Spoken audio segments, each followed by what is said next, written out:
fats, are they good? Are they bad? Or maybe there's a bit of nuance here. Let's get into it. So, have you heard of omega-3s? They're a type of essential fatty acid that our bodies need to get from our diets because we can't make them ourselves. They're important for our cardiovascular health, our brain health, and may even help to reduce symptoms of depression and anxiety.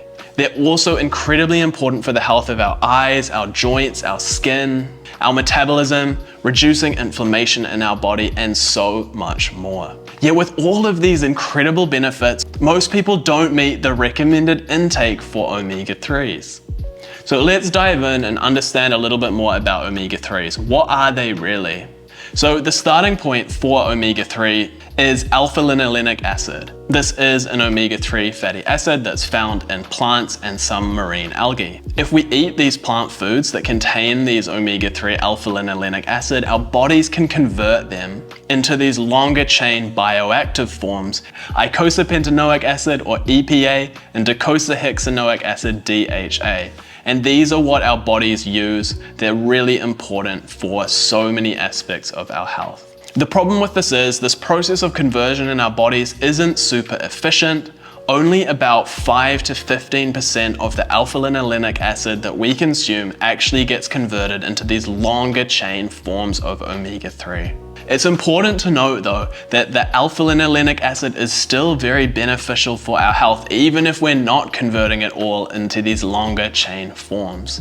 Also, the foods that they're found in, which we'll get into soon, are also incredibly beneficial for our health. The main sources of omega-3 that you've probably heard from are fish and fish oil. And it's true, they are great sources of EPA and DHA. Fish oil is often consumed in supplements, and for good reason, because there's many benefits that are up for grabs. And there's also certain types of fish that are rich in omega-3s like salmon and sardines, as well as some shellfish like oysters and mussels. The omega-3s that are found in fish are these longer forms EPA and DHA, so our bodies can use them directly without any need for conversion. But where do these fish get their omega-3s from? They generally get it from eating marine algae rich in EPA and DHA. And recently more supplements are coming onto the market that contain algae-based EPA and DHA. And these are great because they're much more sustainable than getting them directly from fish. They're essentially taking out the middleman. It's a somewhat inefficient process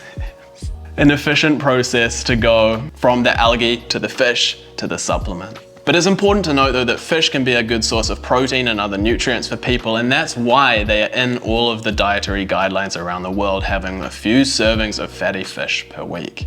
But it's also very valid if we don't want to eat fish for ethical or environmental reasons. I personally don't choose to eat fish, because when we look at what's happening with overfishing and ocean pollution and all of these things, it is quite worrying about what's going on, and it's not something that I necessarily want to support. And if we don't want to eat fish for these reasons, how much omega-3 do we need from plants to reach our recommendations? So the best plant-based sources of omega-3 are in flax seeds, chia seeds, hemp seeds, and walnuts.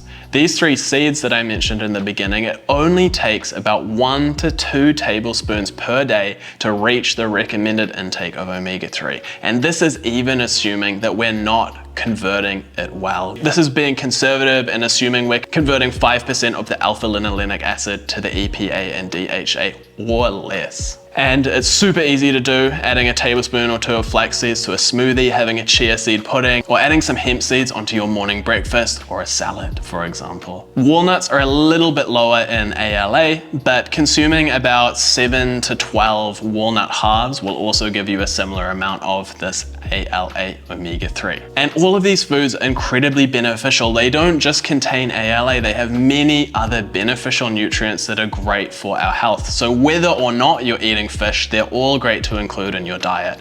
I often have a smoothie every day with a tablespoon or 2 of flax seeds because they're incredibly cheap and it's such a great way to add more nutrition into your diet. However, if you have the budget for it and you want to make sure that you're optimizing your omega-3 intake, it might be beneficial to take an algae algae-based supplement of EPA and DHA. But I understand not everyone has the budget for this. I personally don't at the moment, but it is something that I would recommend doing if you do have the money. You can see this just like a little bit of an insurance policy, making sure that we are getting enough of these essential fats. So I hope this video has inspired you to include some more sources of omega-3 in your diet now that you know about the incredible importance of them. I wish you all the best with your health. If you have any questions or want any more clarification around anything, please leave a comment below and I'll do my best to get back to you. If you've enjoyed the video, consider giving it a like and maybe subscribing for more evidence-based nutrition content to help you to live a long and healthy life. And if you're interested in something else that might be beneficial for your health, check out this video where I go over the evidence around intermittent fasting and whether it's beneficial or not. See you soon for another video and stay healthy.